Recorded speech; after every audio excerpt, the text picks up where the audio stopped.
97.3 Citi FM. Hello, good evening, and welcome to Eyewitness News, coming to you live from our studio here in Accra. My name is Sami Wiafi, and tonight I'm here with... Coming up in the next 1 hour, 30 minutes. We are that state institutions are being weaponized unfairly, unduly, against due process to harass members of the New Patriotic Party. And we are going to rise against this. Opposition New Patriotic Party MPP unhappy with continued detention of its Bono Regional Chairman Kwame Boafo, also known as Abronya DC, after an Accra Circuit Court remanded him in police custody for another week. Tonight, we hear from the party who plan to stage a demonstration on the 23rd of September. Meanwhile, the party is skeptical about the arrest of NDC Chairman Sofo Azoka, who is alleged to have assaulted the third vice chair of the MPP. For now, they have arrested Azoka. That is what he told me, that Azoka has been arrested. And to me, everybody know how NDC, how tricked they are. Also coming up on Eyewitness News, Economic and Organized Crime Office Yoko set free leader and founder of the Liberal People's Party, Kofi Akpaloo, with allegations of fraud and causing financial loss to the state. And later, Lankwantana Madina Municipal Assembly pulls down all structures rebuilt at the Madina Redco slum. Stay with 97.3 Citi FM on this and other stories on Eyewitness News. Coming up in business. Ghana Stock Exchange records. Ghana Stock Exchange.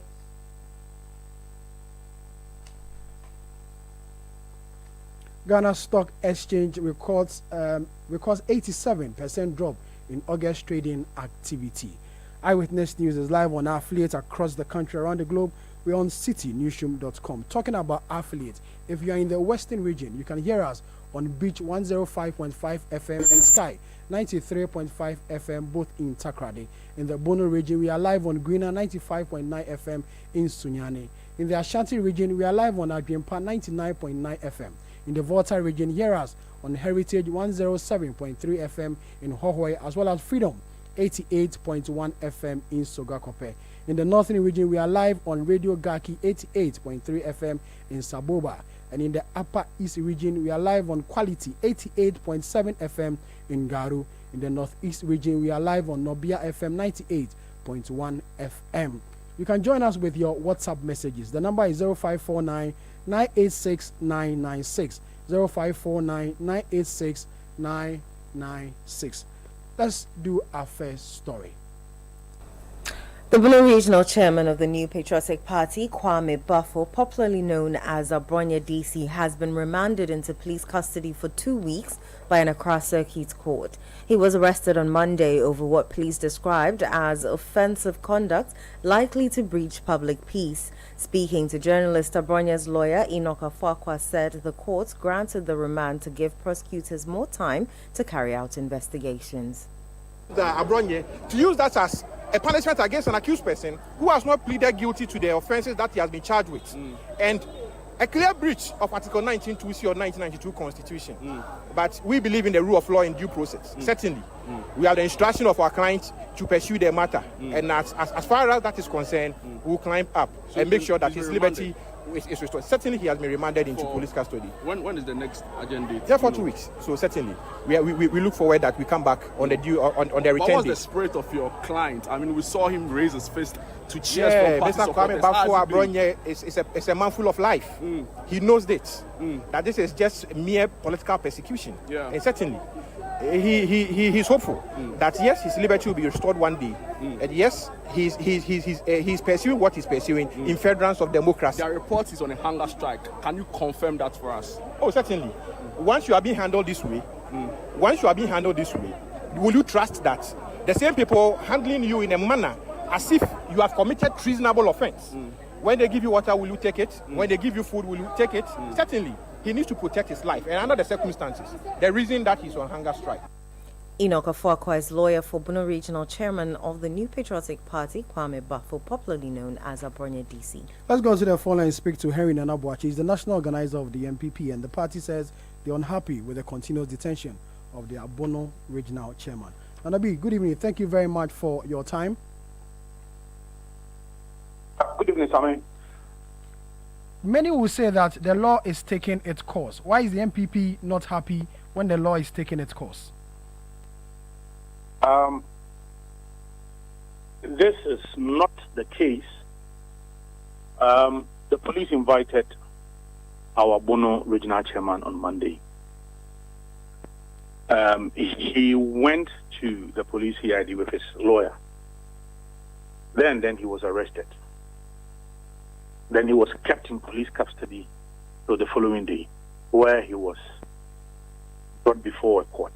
Then a court kept him for another 3 days to reappear on Friday.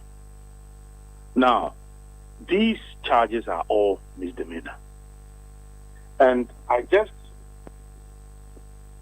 got the certified true copy of the ruling, and I'm amazed.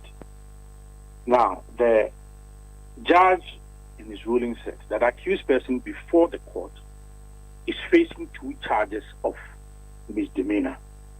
However, in the instant case, the court will not look at only the charges being misdemeanor, but will extend to the position of the IGP. And I'm worried. So now the judge is saying that, yes, I understand that these are charges that will be described as a misdemeanor, but however, I'm going to put it aside because this also affects the person of the IGP. I'm going to treat it differently. And I'm surprised. And I'm reading it now. I have the clean certified copy of the ruling. You see, it looks like we have different sets of laws for the NDC. In Akwatia, openly, the Abuakwa North Communication Officer of the NDC said, and I was happy that Channel 1 reporter was there, that we are looking for 3 people. Anadompe, Afanyomaki, and Anabi. And we will kill them. I've sent the video to you. You've seen it. And this gentleman is walking freely. In fact, we have officially petitioned the IGP, signed by the General Secretary. It was presented to the IGP's office by the Communications Director of the party. As I speak with you, we have not received any official correspondence from the police. So for Azoka said that he was going to kill Afenyomakin, and as a result of that, we're going to have another by-election in the Futu. The MPP again petitioned. Now, so for Azoka is walking freely. We were just told, a couple of hours ago that he was arrested. We don't even know where he was arrested. Look, when they arrested, even Abronye, images of him went viral, handcuffed. Have you seen images of Sofa Azoka? No. So clearly, there is a deliberate weaponization of these state institutions to harass the opposition party. And we are going to stand against this. Clearly. Because if somebody is arraigned before a court on Tuesday, he is remanded in police custody, he reappears on Friday today, and we are being told that yes, it is a misdemeanor, but we are going to look beyond that. Why? Because the IGP is involved. And shocking, Same, let me read further. Then he says that it is always said that all persons are equal, but in practice, it is not so. This was part of the ruling. In fact, it is stipulated in our constitution that all of us, we are equal before the law. All of us. Now, the presiding judge, is given a different meaning to what we have in our constitution. He says that yes, it is often said. It is not. It is often said. It is enshrined in our constitution that all of us are equal before the law. This is what he says in his ruling. That it is always said that all persons are equal before the law. But in practice, it is not so. Let's see George Orwell in his book, The Animal Farm. One of the commandants is that all men are equal. Some are equal than others. Translated into this case, all men are equal, but some are more equal than others. I was surprised. So who is saying this? The judge is the one saying this? I am reading the certified true copy of the ruling to you. And I'm going to send you a copy.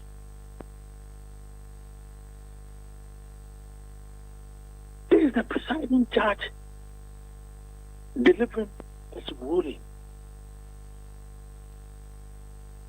So yes, first of all, charges are misdemeanor, but I'm not going to treat it as misdemeanor. Why? Because the IGP is involved.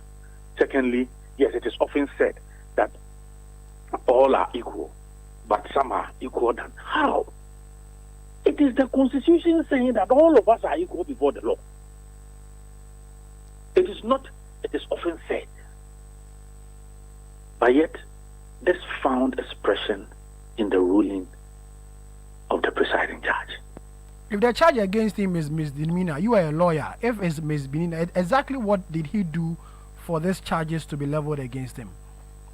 Okay, so now, if I can also, let me tell you the charges. I have the certified, I just want to read the certified. Okay, so this is it. Count 1. Publication of false news with intent to cause fear and panic, contrary to Section 208(1) of the Criminal Offences Act. Then count 2. Offensive conduct conducive to breaches of peace, contrary to Section 207. Look, on the day we're having the Akotia by-election, Adonia went live on TV and said that, look, so far Zoka is threatened to kill Fenyomakin.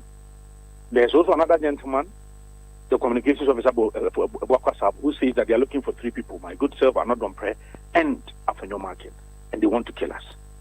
So is it the case that IGP hadn't seen this, and the Black Maria is still there, yet some of his language, I can say that I do not condone such language. It is to the person of the IGP. It is the person of the IGP. But the basic issue was that how is it that somebody can threaten the life of the person and the person is still walking free? In his language, there were some excesses. So this is what the presiding judge is saying, that yes, it is a misdemeanor, but however, the IGP is involved. So I'm not going to treat it as a misdemeanor. This is very, very, very, very pathetic. So what's the next step? Now that the judge says, even though the charge is misdemeanor, but then it's not going to be treated, so what options are available to the party and then the legal team of Abronye? Oh, we'll let you know. I mean, there's a meeting going on. We'll let you know. But he's been remanded into police custody for one week. We are supposed to reappear before the court next week Friday. We'll know. We will disclose our next move. But we are going to rise up against this. The party, through the National Youth Wing, is going to mount a major protest against this. As I said, there is a clear, deliberate orchestration and weaponization of state institutions to harass the opposition party.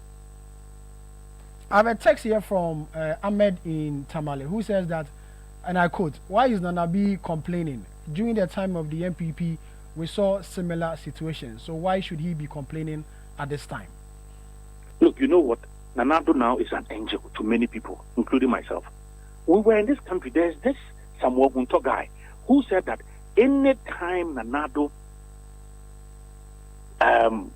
uses the private jet should crash, and he want Nanado because Nanado is not of any importance to us, so he should die. You've seen the video.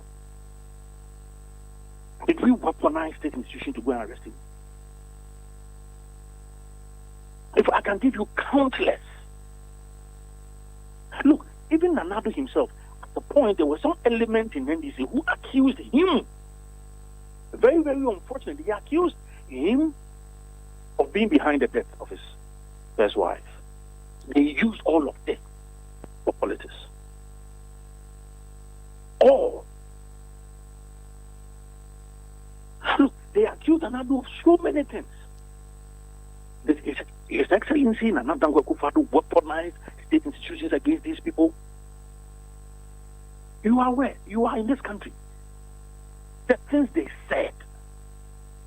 Look, now Abronya says that IGP is corrupt and he's been arrested. How many times you were being told that Nanado is the most corrupt president ever? By their communications officer, by high-ranking personalities in their party. Did Nanado weaponize state institutions to arrest these people?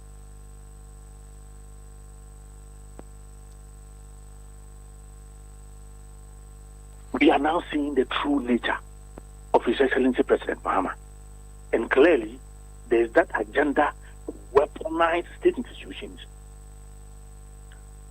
to harass the opposition party. And we are going to rise against this. Now, let's go back to the issue of Azoka.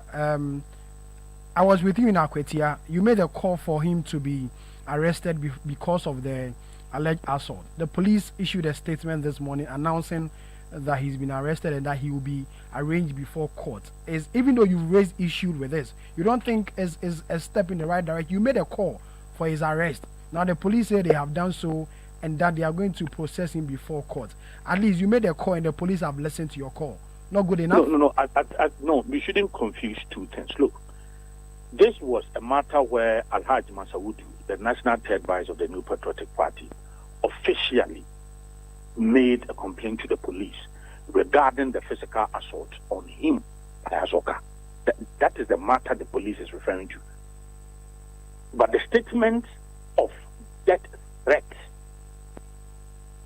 targeted at the person of the minority leader, we've not heard from the police. So let's make that distinction. So for you, it's supposed to be two matters. The assault one, yes, which is there, and secondly, the threat of death. Yes. And then that is why I'm saying that we have officially petitioned the IGP regarding the death threat targeted at the minority leader, and then also the death threat from the communications director, Alhaji Amadu, of the Buakwa North constituency, against my good self, Honorable Anodompre, and then Honorable Afenyomakin. We have officially petitioned the IGP. And this is even serious matter. Death threat is a felony.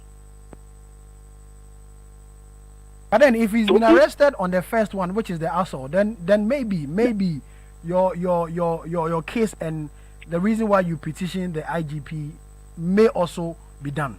You don't think so? You see, the reason why we are worried is that, in fact, Abronya was not even in Akwetia, and it was the same 2nd September when we were having the Akwetia by-election, and we've done with Akwetia by-election over a week ago, and we still haven't had any.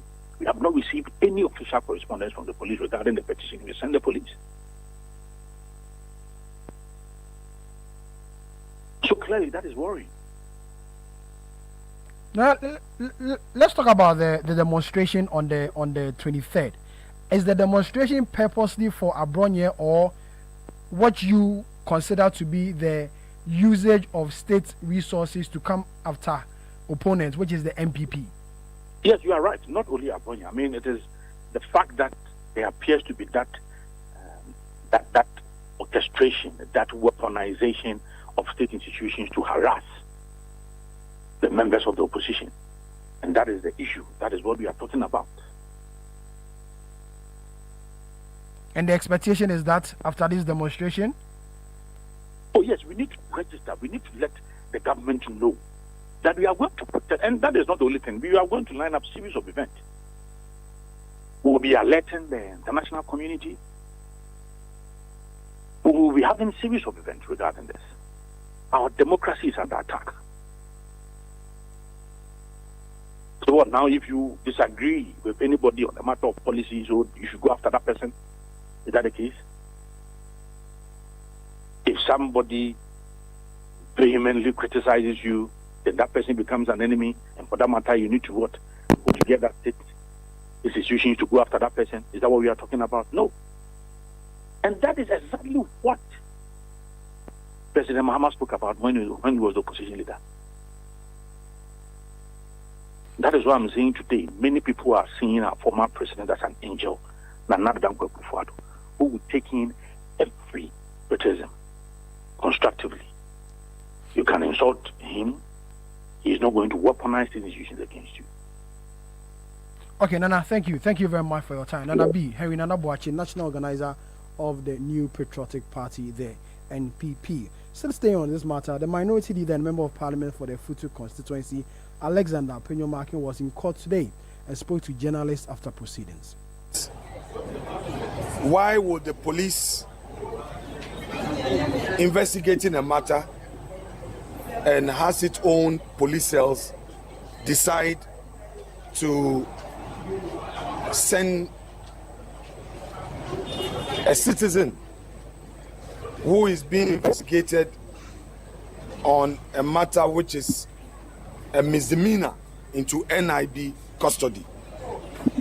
It must be stated that our checks at the NIB confirms that the NIB is not interrogating Abronye, neither are they investigating him. According to the NIB, they are only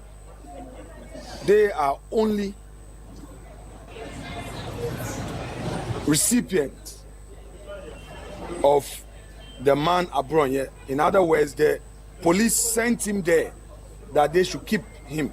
That is why they received him. But they are not the ones who are investigating. So the question is, why would Ghana Police Service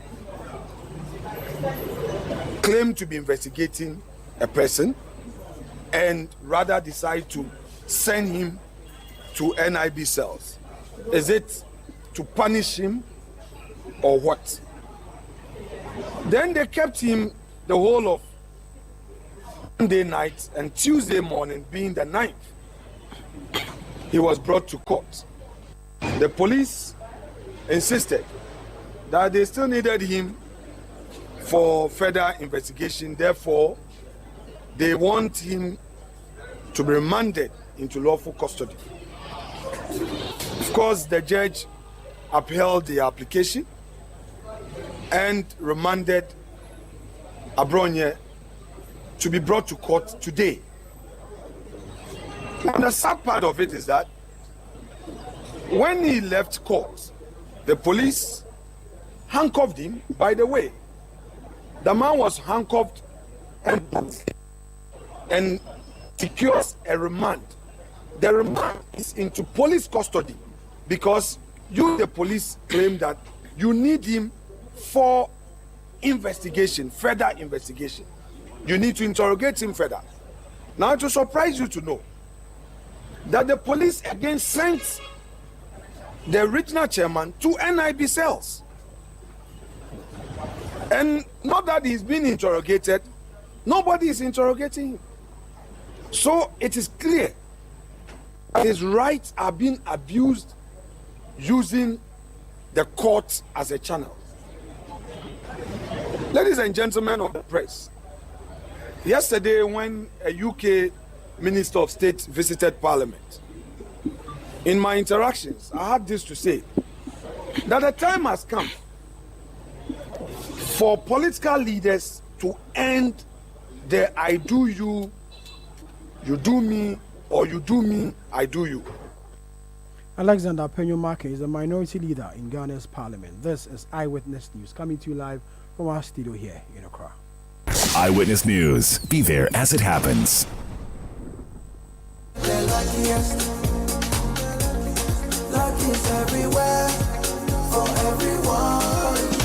This year is going to be sweet. I don't just feel it, I know it, because the Luckiest Season 3 is back. And I'm about to show you how to grab your golden ticket. Just dial *712# and follow the prompts to purchase your ticket. Or go to theluckiestafrica.com, hit community tickets, and pick your lucky number. Or let the system do its magic. Choose how much you want to spend from 1 to 5,000 Ghana cedis. You can even buy a ticket for someone else. Be someone's hero. Payment? Easy. Mobile money in Ghana or card if you're international. One ticket can turn 1 CD into 500 times more. That's maths we love. Or your community will win 10 times more. So let's get lucky together because luck is everywhere. Play responsibly, not for persons under 18 years. This promotion is regulated by the NLA on the Caritas platform. Like a fiesta on my side, I'm all wrapped up, and all I think about is my baby. I get classic, I get golden, I get strawberry, also fruity. Of course, all not to take me longer. Skin to skin, no, no, no. All I need is my extra thing. Doing so day, so go for the glow up. And keep the vibe 100 with more party plans. Fiesta, fiesta, wrap it up. Wrap it up with Fiesta condoms. Comes in 9 different variants to spice up your game. Available in any pharmacy near you. Prevents STIs and unintended pregnancy when used correctly. This advert is FDA approved. Wrap it up. Momo. It has made life happen in lots of good ways. Mr. Kwanzaa, Minsaka insurance claim no. It has put together beautiful weddings. It has filled the bellies of boys at their favorite watchy joint. My guy, stop. Who they chop cancel these days? It has made millions of businesses possible. Minsaka no. We are back in business. With just a few taps, money moves faster, easier, and safer. Momo understands the weight of your trust in us. We continuously enhance security with features like self-paying research to help you protect your money. Momo will only call you with 0244 300,000. No MTN or Momo staff will call or ask for your PIN or one-time password. Do not transfer funds to anyone whose identity you have not verified. Do not approve any prompts you have not initiated. Momo, still Wunsaka. Eyewitness News. Be there as it happens.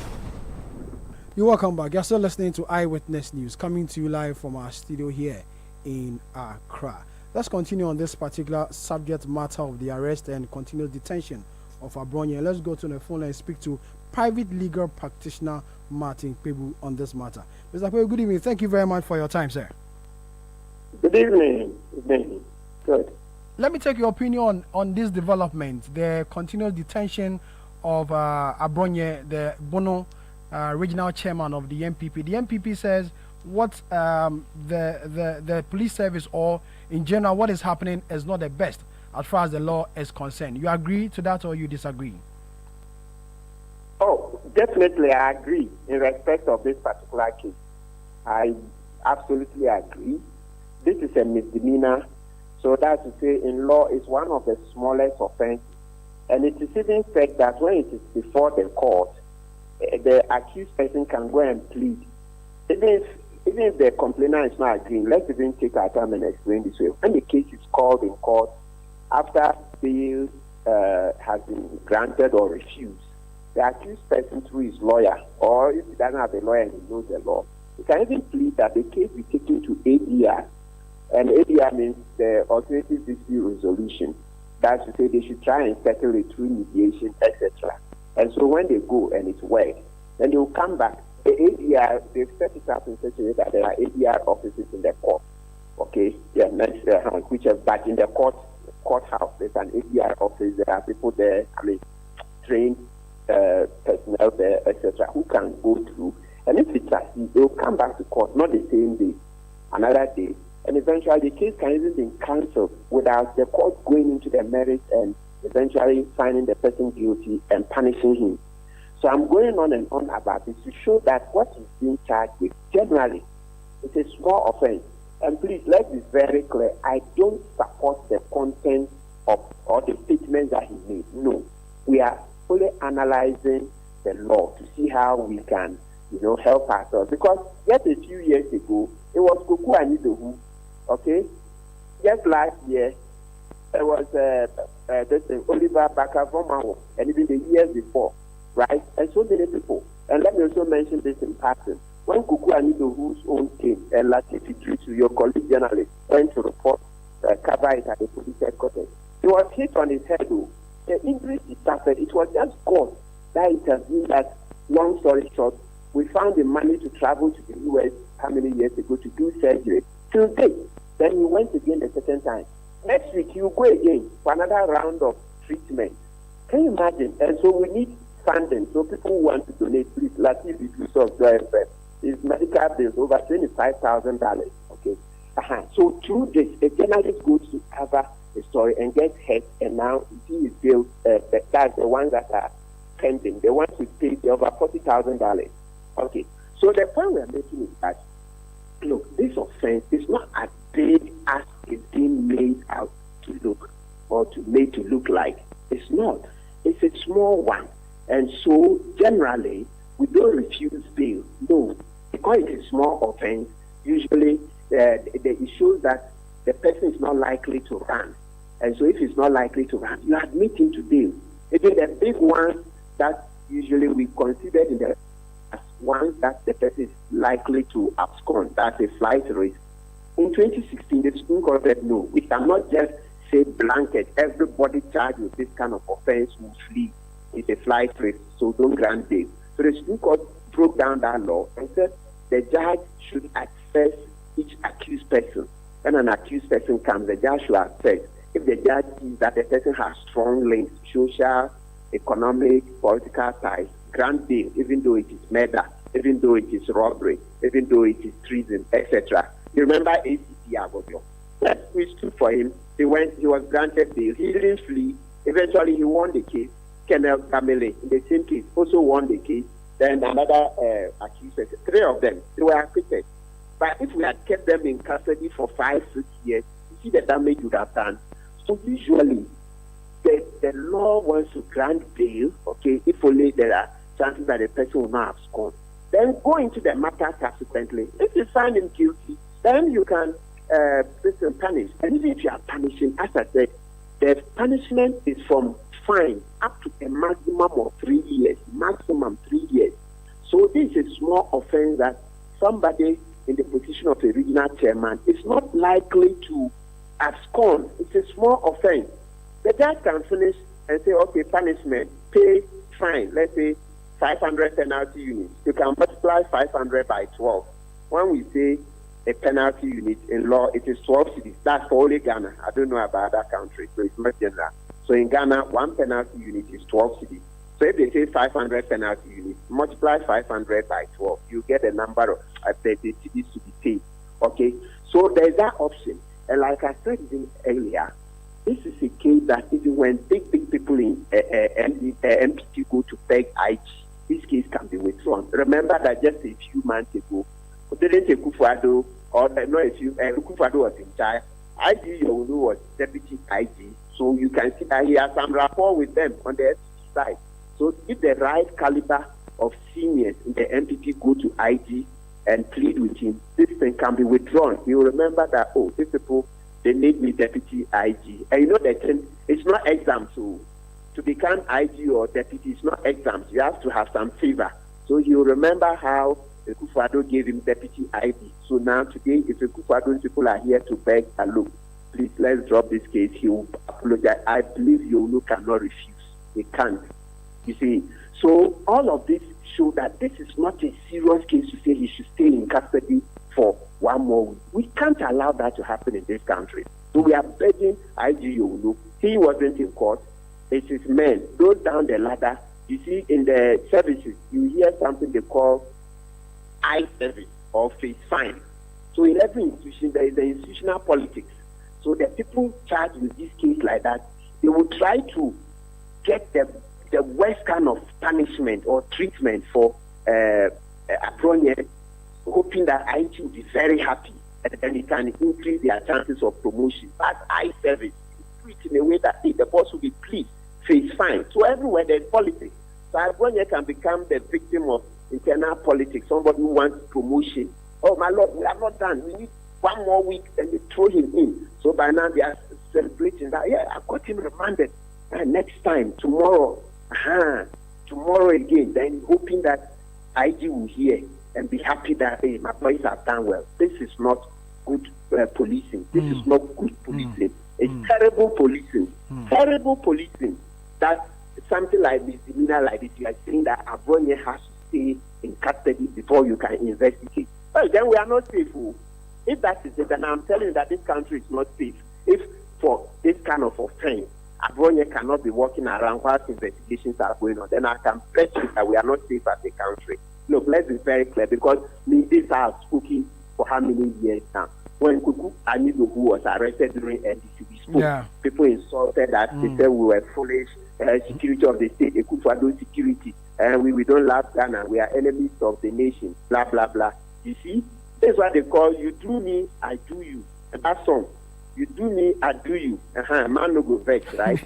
So you see that there's that angle where some foot soldiers will be happy that you did that to Kuku Anigo, you did that to, you remember even at 214 and there was no case. Corporate Army was on tape saying that the Kufuado and Opoyata say you should try and get them convicted so that at all costs there will be what? A by-election in our 214 constituency. Remember Oliver Bakavomawo, I'm a governor. 8 years, you see those things they are doing. Okay, Martin, sorry to interrupt, but let me just ask this question. Bail, is bail at the discretion of the judge, or they are laid down procedures in the granting of bail? Both at the discretion of the judge, but that discretion is exercised according to law. So that is what I first stated that. So when the judge is number one, it is a bailable offense.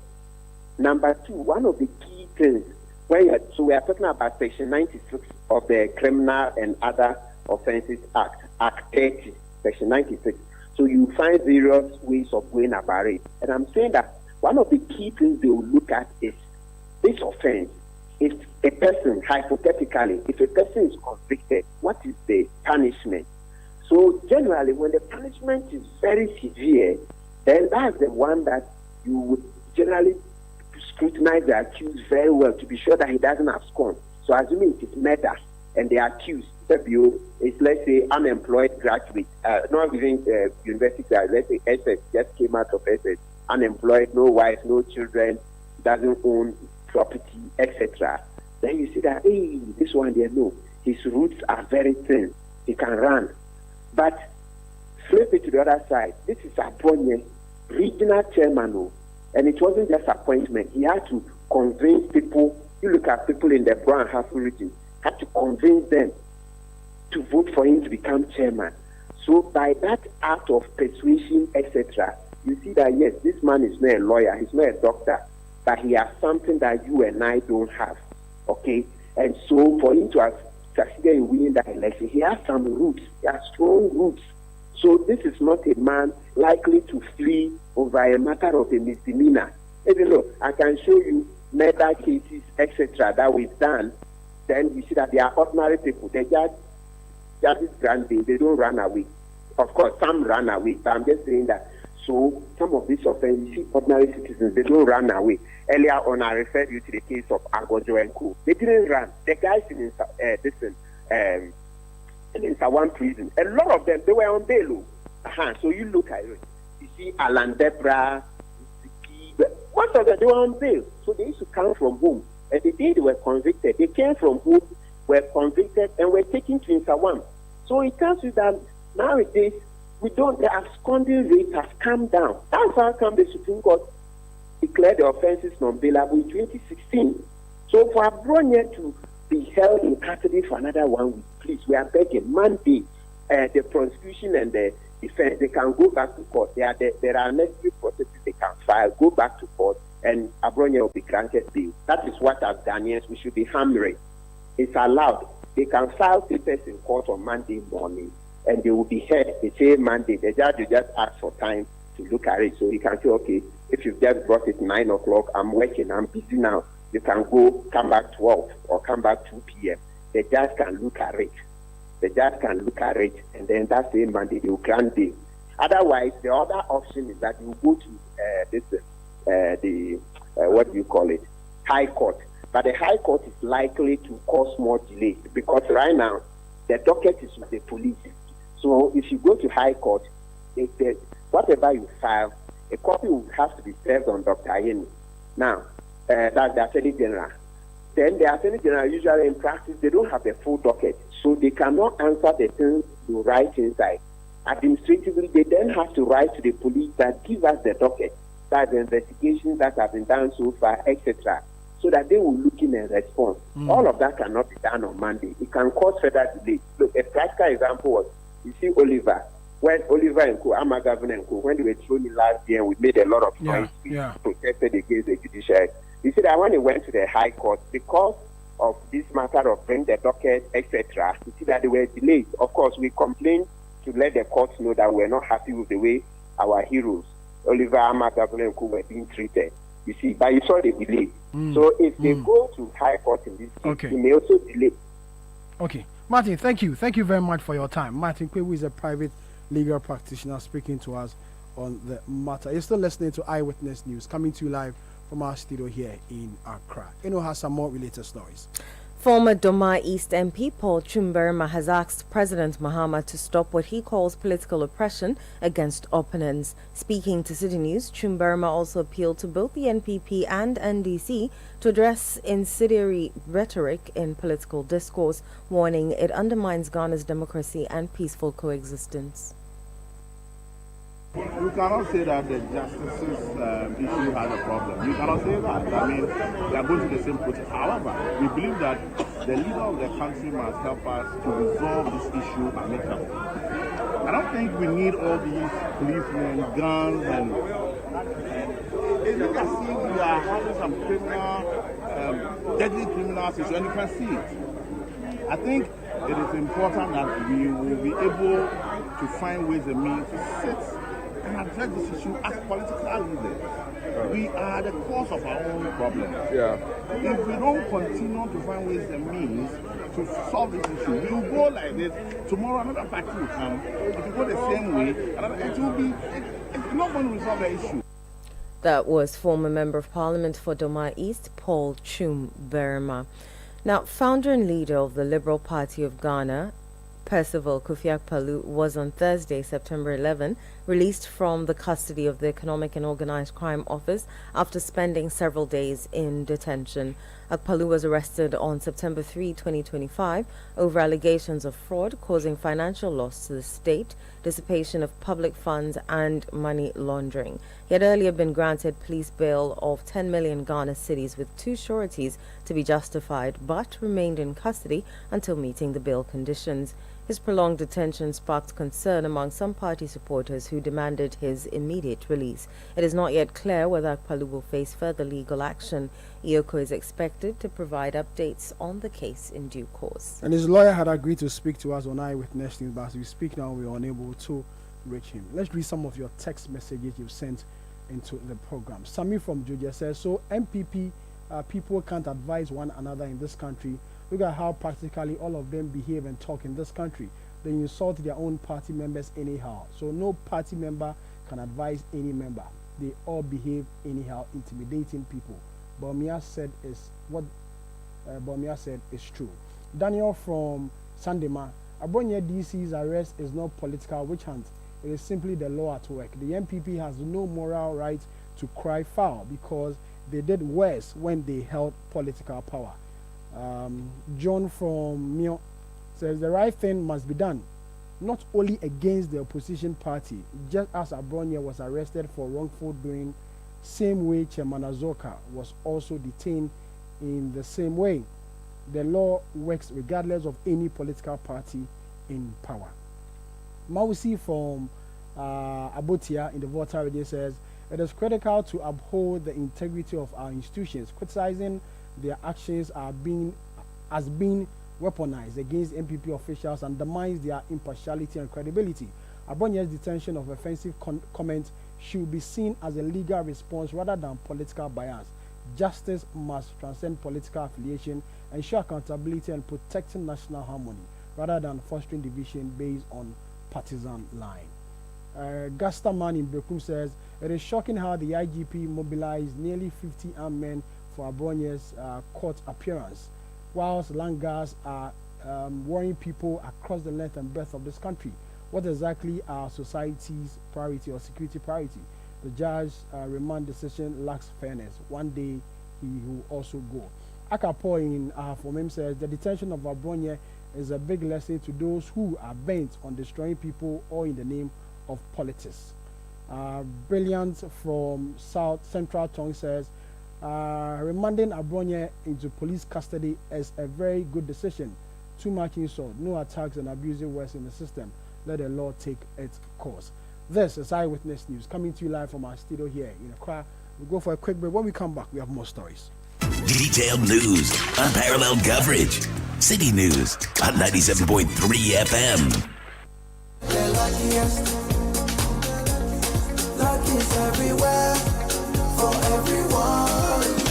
This year is going to be sweet. I don't just feel it, I know it, because the Luckiest Season 3 is back. And I'm about to show you how to grab your golden ticket. Just dial *712# and follow the prompts to purchase your ticket. Or go to theluckiestafrica.com, hit community tickets, and pick your lucky number. Or let the system do its magic. Choose how much you want to spend from 1 to 5,000 Ghana cedis. You can even buy a ticket for someone else. Be someone's hero. Payment? Easy. Mobile money in Ghana or card if you're international.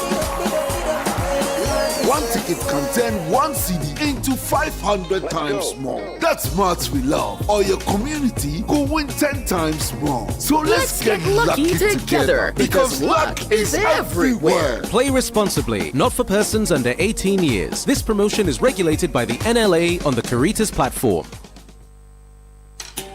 Are you feeling tired after a hard day's work? Have you lost your appetite even for your favorite dish?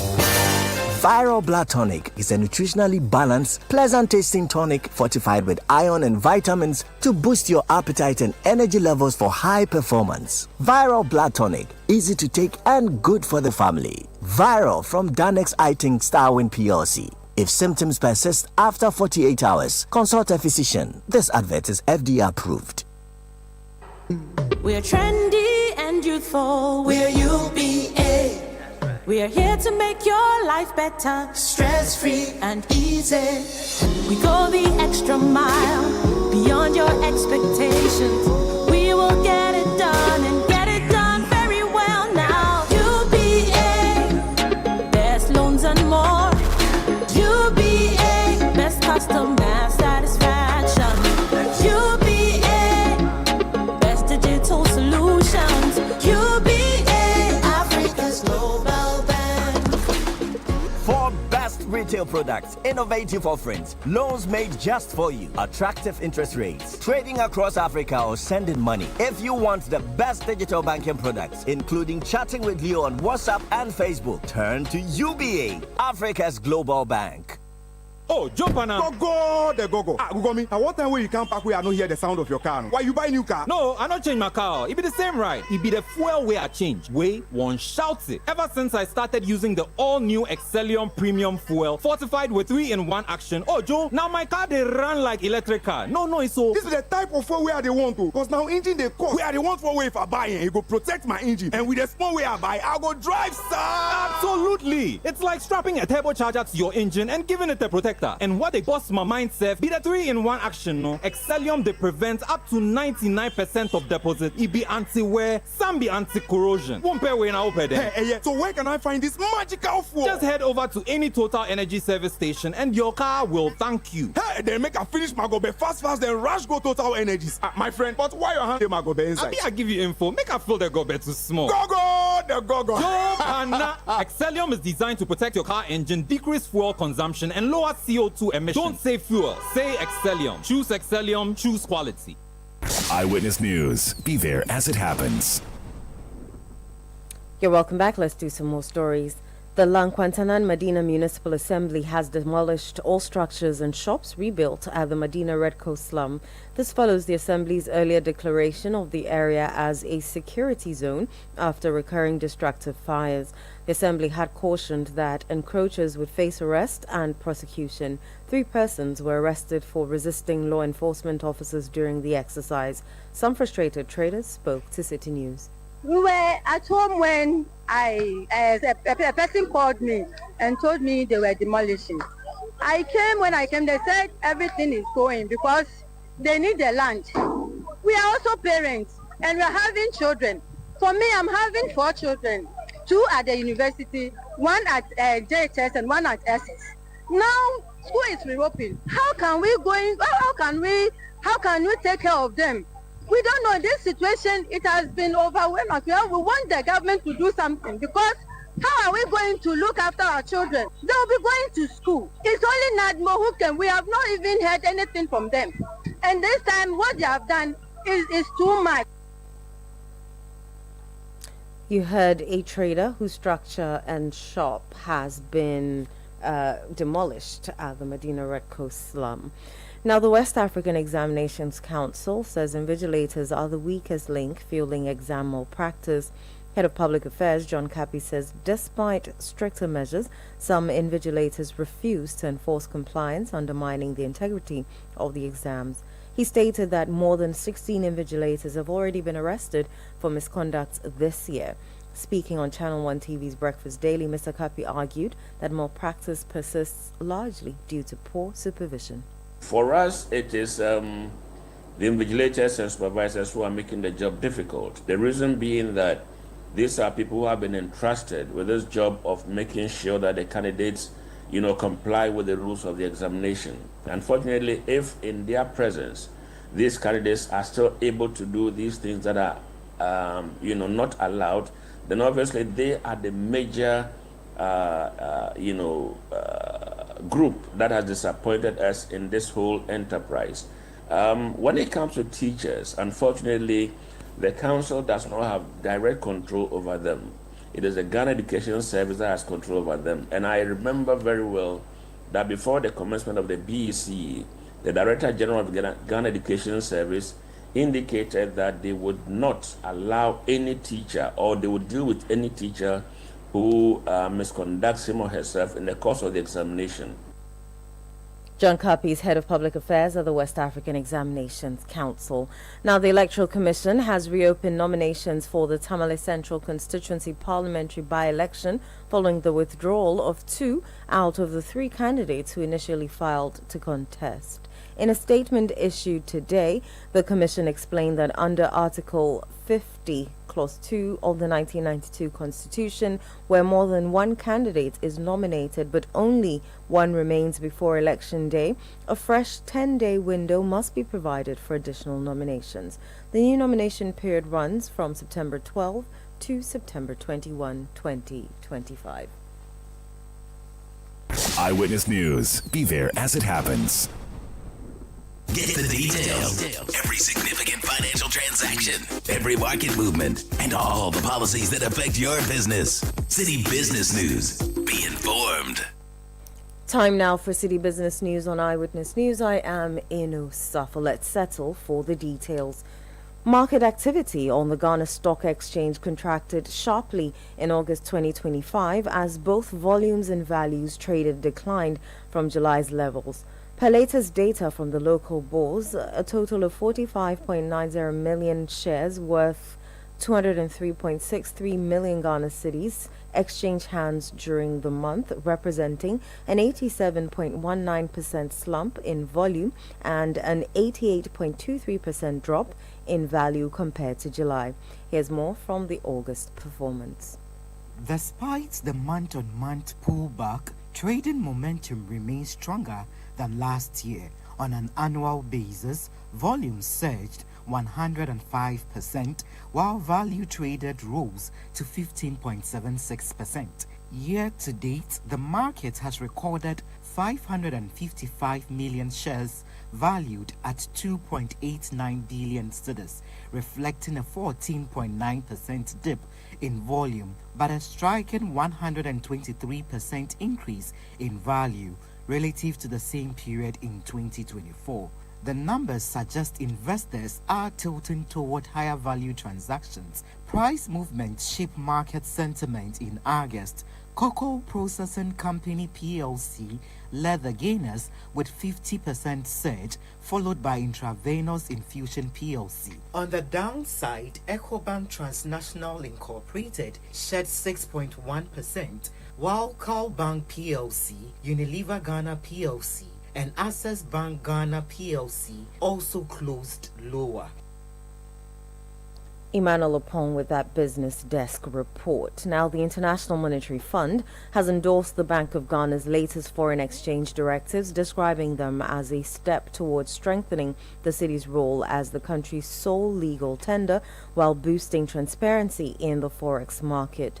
At a press briefing on Thursday, IMF Communications Director Julie Kozak said the measures align with broader efforts to safeguard financial integrity and enforce anti-money laundering standards. What I can share is that the Bank of Ghana's latest directives are intended to reinforce the role of the Citi as the sole legal tender in the country. They're meant to tighten controls on foreign currency transactions and to promote formal channels for the provision of remittances and trade. And these are steps toward broader financial integrity, compliance with anti-money laundering rules, and broader transparency in the FX market. Julie Kozak also disclosed that the International Monetary Fund is projecting Ghana's public debt to settle at around 60% of gross domestic product by the close of 2025, citing the country's recent debt restructuring program as the main driver behind the significant decline in debt levels. Turning to the specific question on debt, which was the first question, here what I can say is that the recent restructuring agreements have significantly improved debt service indicators for Ghana, and that has created more space for economic recovery and also much needed investments in the economy. According to our latest assessment, public debt is expected to fall fairly sharply from 82% in 2022. It's public debt, we estimate or we project that it will reach 60% of GDP in 2025. So that is a fairly steep reduction in public debt. And that marks a quite significant step toward durably restoring fiscal sustainability. Julie Kozak is IMF Communications Director. Away from that, presidential advisor at the 24-hour Economy Secretariat, Gusitano, has stated that the success of the policy requires ministries and agencies to act as one cohesive system. Speaking at the 24-hour Strategic Integration Workshop in Accra, he called for coordinated government action, strong financing structures, and partnerships across the financial sectors. Speaking at the inaugural Strategic Integration Workshop, BOG Governor Dr. Johnson Isiama urged commercial banks to extend credit to businesses supporting the 24-hour economy, noting that access to financing is vital for expansion, job creation, and sustained productivity. A successful 24-hour economy requires not just energy and infrastructure, but also financing systems that keep pace with new patterns of production and trade. It will require banks and fintechs to extend credit responsibly, payment systems that work around the clock, and it will also require a monetary and financial framework that keeps inflation low and the currency stable. These are the enabling conditions that allow businesses to plan, businesses to invest, and businesses to expand. Presidential advisor at the 24-hour Economy Secretariat, Guzi Chano, stressed that the policy's success depends on ministries and agencies working as a cohesive system. Too often, ministries and agencies have operated as separate fortresses, each with its own plans, budgets, and timelines, sometimes overlapping, sometimes contradictory, and too often duplicated. That model certainly cannot deliver transformation. A whole-of-government approach demands that we think and act as one machine. It means aligning our sectoral programs with a shared national agenda. It means that transport must speak to trade, energy must link with industry, agriculture must integrate with finance and infrastructure. Chief of Staff Julius Deborah underscored that civil servants are central to the implementation, turning vision into policy and ensuring delivery. The 24-hour agenda by design is long-term. It seeks to re-engineer how our economy functions, from production and services to regulation and monitoring. Such a long-horizon reform cannot rely solely on the passion of political leadership, nor sustain without a civil service anchoring its continuity. The workshop was under the theme, Mobilizing Government Machinery for Whole-of-Government Delivery. Natalie Netiaja, who filed that report, and that's all for City Business News on Eyewitness News. I am Ino Safo. Up next is Point Blank. If you know these sounds, you didn't just live through the 90s, you lived the experience. Back then, connection took minutes. Today, it takes a blink. You express yourself with memes. You hold video calls across continents. You say hey to an AI who responds, "Hello, Kwame." You order rides, dinner, and dreams all from the palm of your hand.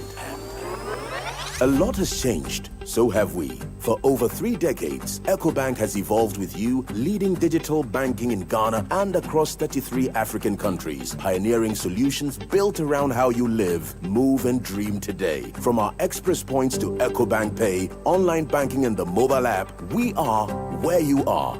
Here for today, ready for tomorrow. Now, that's change, powered by EcoBank. EcoBank, a better way to bank your way. EcoBank, the Pan-African Bank. Oh, jump on now. Go, go. Go me. At what time will you come back where I don't hear the sound of your car? Why you buy new car? No, I not change my car. It be the same right. It be the fuel way I change. Way one shouts it. Ever since I started using the all-new Excellium Premium Fuel, fortified with 3-in-1 action. Oh, Joe, now my car they run like electric car. No, it's so. This is the type of fuel where they want to. Because now engine they cost. Where they want for way if I buy it, it go protect my engine. And with the small way I buy, I go drive, sir. Absolutely. It's like strapping a turbocharger to your engine and giving it a protector. And what they bust my mind, Seth, be the 3-in-1 action, no? Excellium, they prevent up to 99% of deposit. It be anti-wear, some be anti-corrosion. Won't pay when I open them. Hey, so where can I find this magical fuel? Just head over to any Total Energy service station and your car will thank you. Hey, then make a finish my gobe fast, then rush go Total Energies. My friend, but why your hand my gobe inside? I give you info. Make a fill the gobe too small. Go. Excellium is designed to protect your car engine, decrease fuel consumption, and lower CO2 emissions. Don't say fuel, say Excellium. Choose Excellium, choose quality.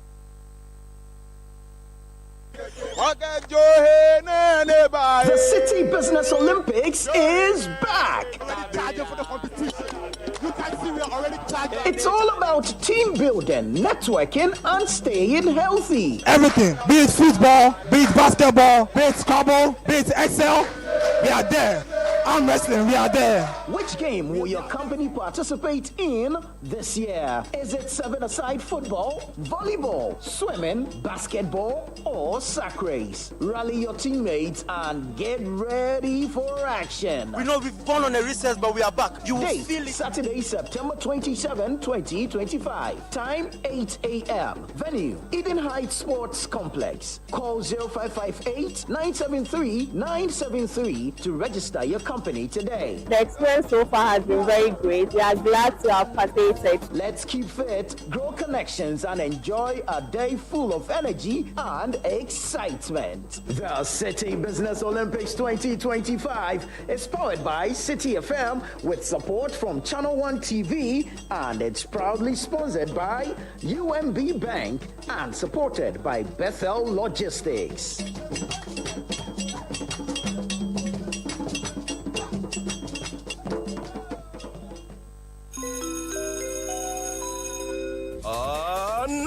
Introducing Ghana's first unlimited photocopier leasing. Yes, from just 983 Ghana cedis, you can lease a multifunctional photocopier and print unlimited. Yes, unlimited and free paper every month. Guess what? That's not all. Toners, repairs, and maintenance all are free. And oh, I'm not kidding at all. And we cover the whole country. Yes, the whole country. What are you waiting for? Just visit us at www.valexlease.com or call 0244 644048. I repeat, or call 0244 644048. Remember, terms and conditions apply. Valex Lease, affordable document management solutions. Eyewitness News. Be there as it happens.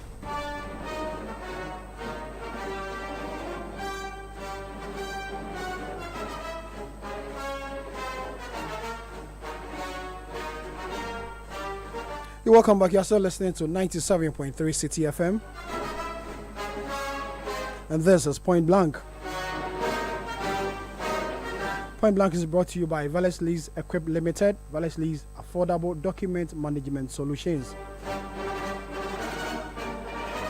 Tonight on Point Blank on Eyewitness, we'll talk about Greater Accra region and how to manage the filth within the region. My guest tonight is Tony Addison Dodo. He's the Chief Coordinator, Keep Greater Accra Clean Project. Tony, good evening. Thank you very much for your time. Good evening. Thanks for having me. What are you supposed to do? What's your mandate? Chief Coordinator, Keep Greater Accra Clean Project. What basically do you do? Well, good evening to your listeners. Basically, Keep Greater Accra Clean Project is under the RCC Greater Accra Regional Coordinating Council. Okay. Under the minister. So this is a project that the minister thought it wise that to augment the work of the assemblies, we need to put together a project or a program so that we can help with the sanitation issues that is confronting the region. As we all know, the president himself is leading the charge, and as some few days ago we relaunched the National Sanitation Day. So it goes a long way to see towards that as collective responsibility of all of us citizens, this project comes in line so that we can help the various assemblies with their work. The issue of filth or the waste that is generated in our communities basically falls under the responsibilities of the various assemblies. Yeah. But over the years, we have seen that the assemblies are working, but yet when you go to their various assemblies, there is so much waste. It's not as if they are not working, but waste is something that is generated every minute or every hour, if I should say it, especially in our markets and our lorry stations. It will surprise you that we did a survey, and within the Circle Enclave, there are 2-3 bus terminals, and within an hour, the volume of waste that is generated from the lorries, from the passengers, when the buses come and park, the mates just sweeps they clean the buses, the buses, and within a short time, the volume of waste that is generated. So we thought it wise that, look, there should be a system whereby we would let people stand by, cleaners and sweepers will be at the terminus, so that the waste that is generated is collected hourly. That is the only way we can keep the city clean. And in our market, the same system is going to be put in place to help the traders, because we cannot say that the traders should not generate waste. Let's take the phone industry for instance. We have our brothers from the neighboring countries, and they specialize in selling of phone cases, the phone covers, the guys who push a truck, the tracks. A wooden truck, you see, what they do is that if a customer buys something, they don't have a dustbin on the truck that they are pushing, so they remove the item and they just dump it somewhere and fix. Maybe if it's your phone cover, if your screen cover or whatever, they just fix it for you and they leave the litter on the floor. So we have come as I was appointed, I took some time and went around to see that what is the problem. So I identified that, look, we cannot stop the generation of the waste, but we can manage it in a more effective way, so that once there are people around to clean, when they generate the waste, they clean, and we let the people who are generating the waste pay for the services of the cleaners. So this is what I deployed in this few weeks in Circle. So when I was given the post as the chief coordinator, I went around and I started that, okay, to be able to work effectively in the whole region, I will model 2 areas. So that's the Koleklote and the Central Ayawaso, which has Circle at their meeting point. Is it because this area generates more fuel than any other place?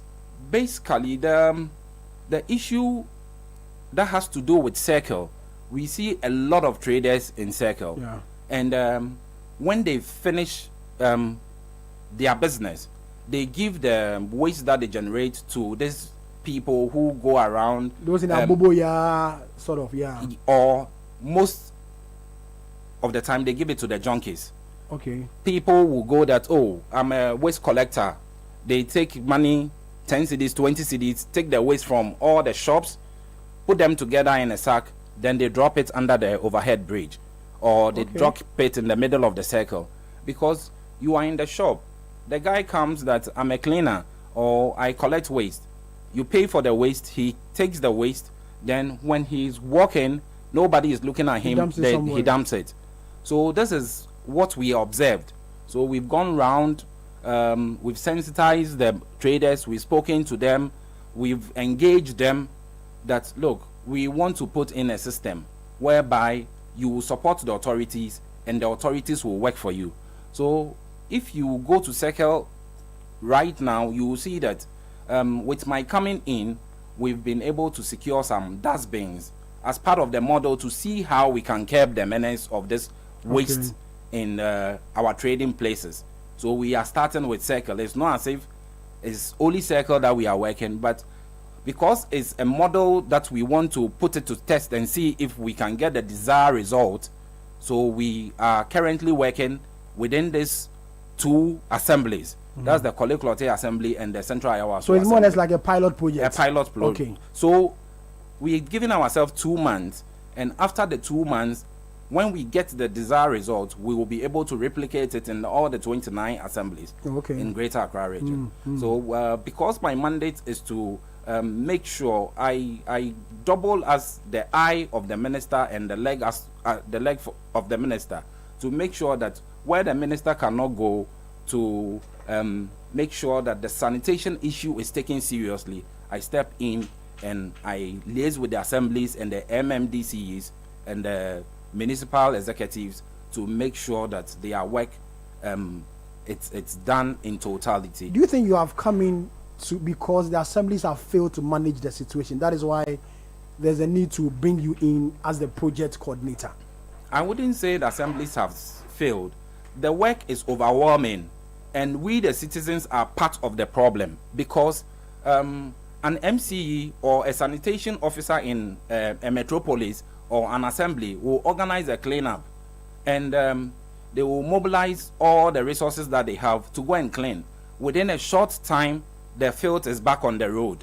So we are coming in as a watchdog or supervisory role to the assemblies, that we have system in place, that we have task force on the ground that is monitoring all the areas. So if we see that your assembly is not in top form, or there's waste in your metropolis, we will notify the MCE. The MCEs will liaise with us where they cannot get rid of the field. We have a rapid response team that comes in under the mandate of the Clean Greater Accra project, that has the resources and come in to mop up and help the assembly to clean the various areas. So within the past 1 month that we have been in operation, we can you've seen improvements. We can tell you on authority that change is coming. Change is not easy to bring to the people. there will be pushback, especially the traders, when you let them understand that, look, you are the cause of this, so take care of it. There will obviously going to be a pushback, but as authorities, we have to put in systems, because I think that we all travel, most of us travel outside the country, and when we go, we see places very clean. So even within Ghana or within Greater Accra, when you go to the shopping malls, the places are clean. So that is what we are encouraging, that the traders should allow us to build modern places of trading for them, modern markets for them, so that we can manage the waste that they generate effectively. So if you recall, there was some few hitches here and there over the last 2 weeks, and some traders went on demonstration. Yeah. This is all part of the issue. The issue is not about somebody. Why they were against your idea? They wanted to protest against the idea. Okay, so this is the situation in just one part of the market. Yeah. The owners of the containers in that part of the market have rented the containers out to our foreign brothers, the Nigerians. And which market is this specifically? The Holy Garden market, the Circle that side. Yes, okay. Of course. Okay. They've rented their containers out, and the owners have gone to put tables on the pavement and on the streets, and they are selling. And at the end of the month, they take rent from the people who are selling in the container. I'm being honest with you. This is the situation on the ground. So the owners, the container owners, yes, have rented the container out to foreigners. Yes, and the owners are selling on tables, on the pavement, on the street, on the pavement. And when you engage them, they don't see the reason why you are asking them to move into the containers, so that they would leave the pavement for the pedestrians to walk freely. You will see in the rush hour, a lot of people walking on the streets, and sometimes the vehicles run into people because there is rush for vehicle and all of that. But if the pavements are free, you will see that the pedestrians will use the pavement and the cars will use the road, and there will be some orderliness in the system. So I have come in to ensure that there is some orderliness everywhere in Greater Accra. With the support of the regional minister, I think that we are doing some good job, and we are calling on corporate bodies to support us. We are calling on the media to work along with us, so that we can educate our brothers who are in the trading business that, look, where they go to take their goods, let's say China, let's say Dubai and all of that, when they go, there is some orderliness. They go to shops to go and buy their stuff. So why can't we replicate the same thing here? So I think that it boils down to education. We have allowed the wrong to go on for a very long time, and people have become accustomed with the wrong. So when you are trying to correct it, they think that no, you are exerting too much force, or you are doing it with a stiff hand.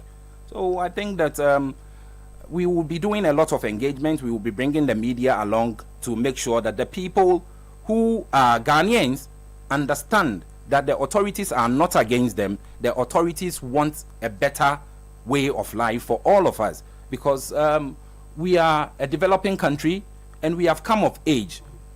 In this day and age, when you go to any capital city, even let's look at our brothers Rwanda, they were a war-torn country, and out of nowhere, because of quality leadership, now every African wants to go there and visit. Is that not what we are lacking in this country? Quality leadership to address the challenge of filth. Because you admit, Mr. Dodo, Accra is dirty. Yes. Accra is very, very, very dirty. Yes. And so, if we are able to address issues of filth in Accra, we need strong leadership. Yes. And it starts with the municipal assemblies. Yes. If they are not strong, your work will not be effective. You know that, right? Definitely, because I can attest to it. That you see, leadership comes in two folds. Okay, the authority would appoint leaders. Okay, but we have leaders in every space of life. Let's say in the market, there are market leaders. There are people who go around, take money from these people, but they don't do the right things.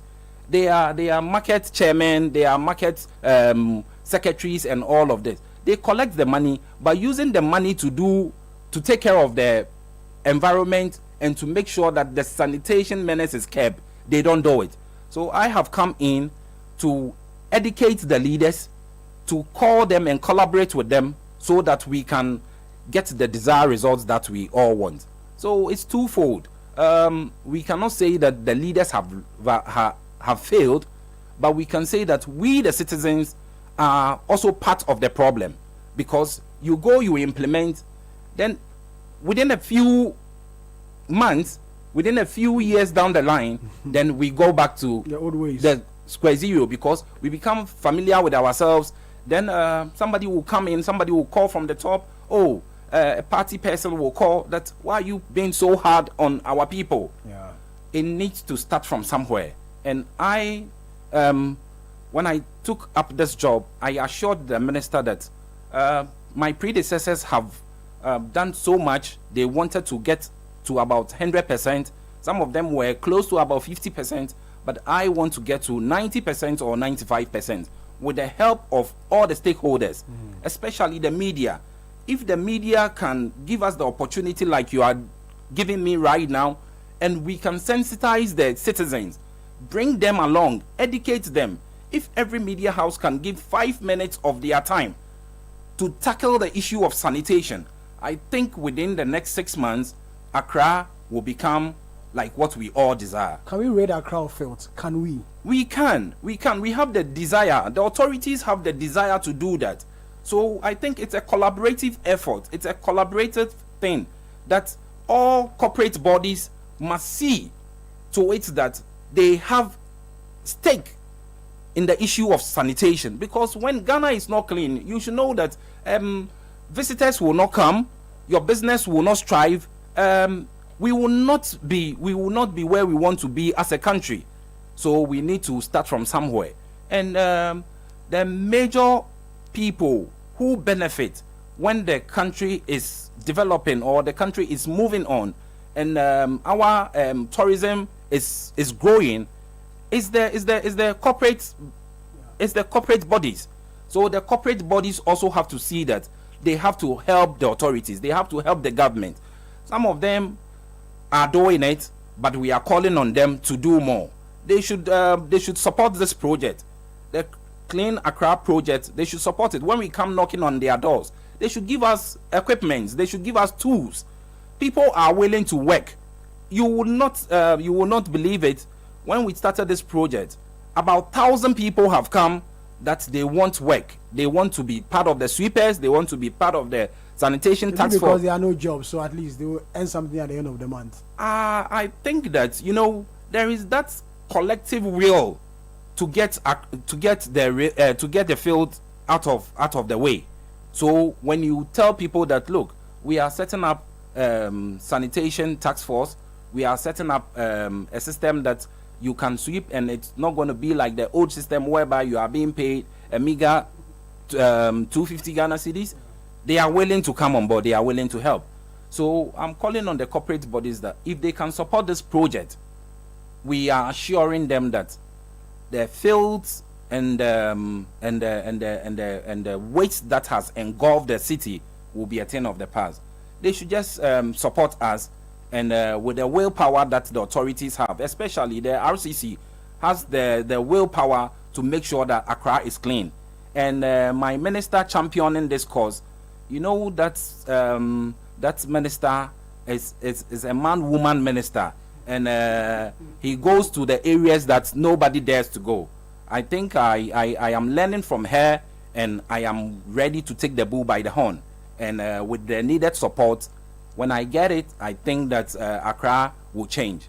We are ready to bring in people who want to turn the face of Accra. A lot of people have the money to help, but sometimes they think that the authorities are not helping them or backing them. But now our doors are open. Anybody who wants to help develop Accra, anybody who wants to help develop our market and build it into a modern market is welcome. Our doors, the doors of the assemblies are open, especially the current crop of chief executives that we have. They are business oriented, they are development focused, and I think that if people with the willpower and with the financial muscles go to them, that they want to develop our markets, they want to help build the region, I think they would support them. I have a question here. Someone just sent me a WhatsApp message. He says, I mean, the initiative by your guest is a good one, but then ask him, after collecting the fields, where are they supposed to take them? Because we are told that some of the landfills are already choked. Thank you very much. When I came in, I've made efforts to call on the existing landfill sites, the ones that are being managed in a modern way now. I think some are owned by Zoom Lion, and there are some waste stations that when the fields are collected, they take them to the waste stations before they are transported to the landfill site. So what I've identified is the management of the landfill site. So we are open to bring in people who can help us manage the waste. You know, waste has become a resource in some countries. Countries actually are importing waste to turn them into various materials, into finished products. We can get fertilizers, we can get a whole lot of stuff from waste. So when we segregate the waste, and we know the ones that are organic, and we know the ones that are in the form of rubber, we separate the rubbers from the organic waste. We can turn all of this around, and it can be a source of revenue. It can be a source of generating employment for our youth.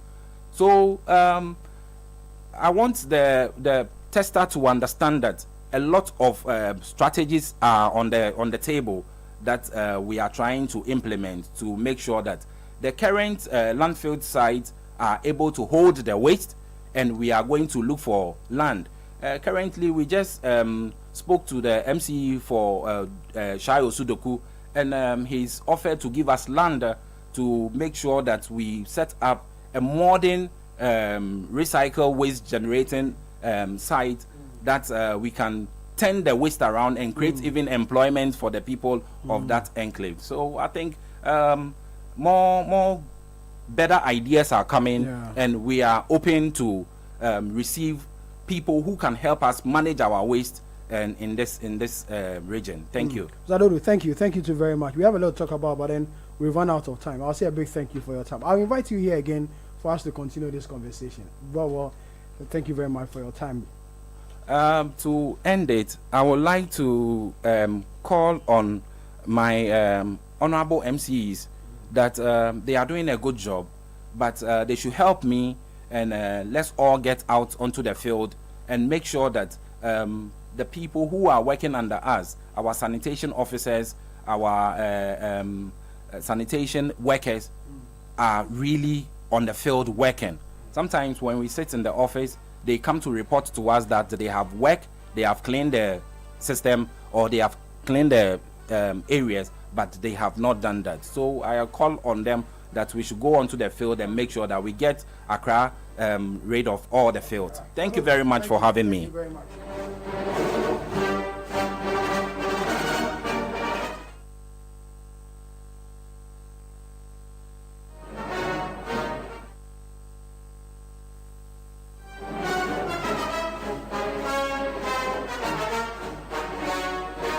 And this is how we end today's edition of Eyewitness News. That came to you live from our studio here in Accra. My name is Sami Wiafe. Earlier, you heard Eno Safo Show, produced by Kwabna Wilson, Beverly, London as well.